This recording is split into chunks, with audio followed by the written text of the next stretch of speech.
Love at 1% battery. Number 1, opening scene. It's a busy airport terminal, but everything's gone wrong. There's a heavy storm outside, maybe some lightning flashes and thunderclaps.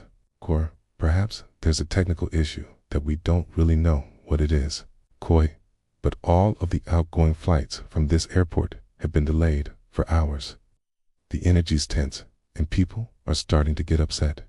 Families with kids are running low on patience. Business people are frantically making calls. And the airport staff, they're doing their best, but they can only offer generic updates. It's packed full of anxious energy. The camera zooms into a little corner of the terminal where two strangers are sitting quietly. They look tired, worn out by the long day. Each of them is scrolling through their phones while they wait. 2. Meet cute. Let's call the girl Sarah. She looks a bit flustered. Her phone's at 1%. She just realized she lost the email with her boarding pass, and she doesn't have a charger. That's when she notices the guy. He's got a kind face and a gentle smile.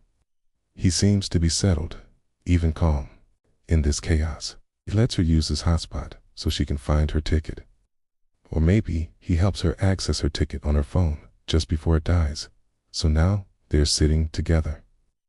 All the shops and restaurants are closed. Everything's shut down because of the storm. All except for one tiny coffee place. It's closed. They're out of options. And then Sarah says something like, "This is so embarrassing.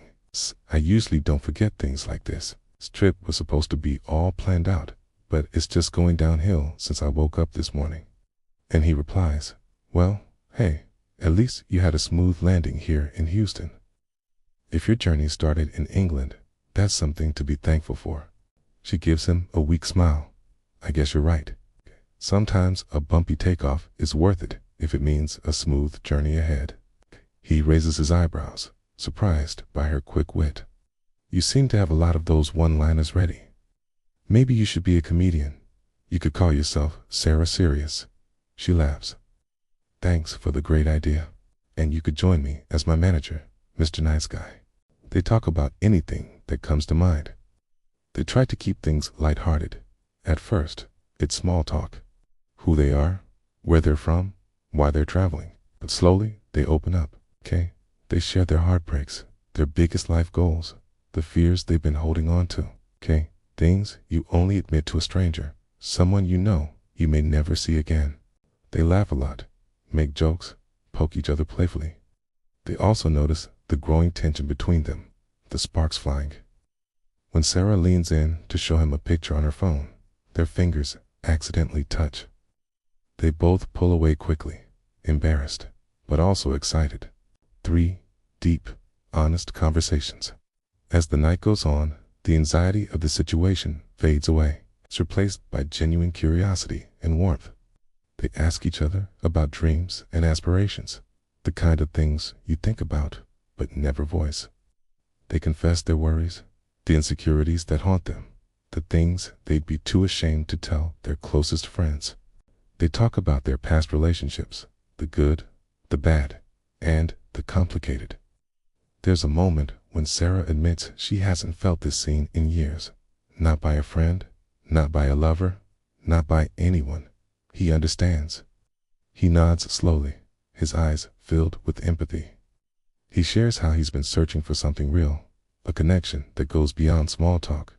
He feels like he's found it with her. Their conversation flows effortlessly. They feed off each other's energy, finding comfort and understanding in the most unexpected place, the airport. 4. The 1% moment. Suddenly, his phone drops to 1%. They look at each other and burst out laughing. She says, "Now, it's official. We're both hopeless romantics with dying phones." He smiles, a bit of sadness in his eyes. "Guess our story ends here." She playfully nudges him. "If it dies, this moment stays between us forever."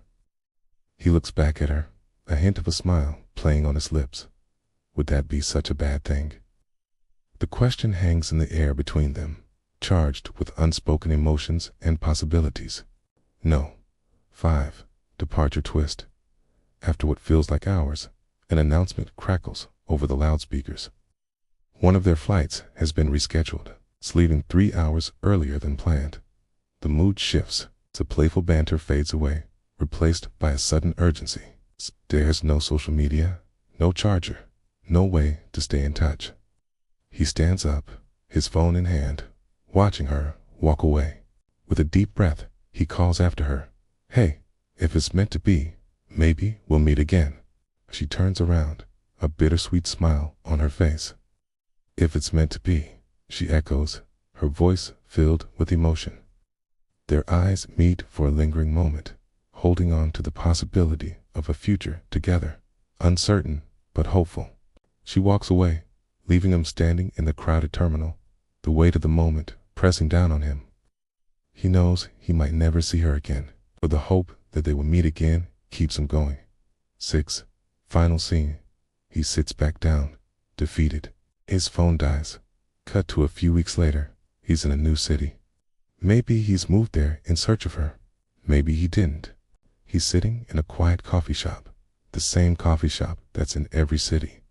He's looking at a sketch of himself on the wall, a piece of art created during the airport meetup. Beside the drawing is a note that reads, "To the stranger who stayed until 1%.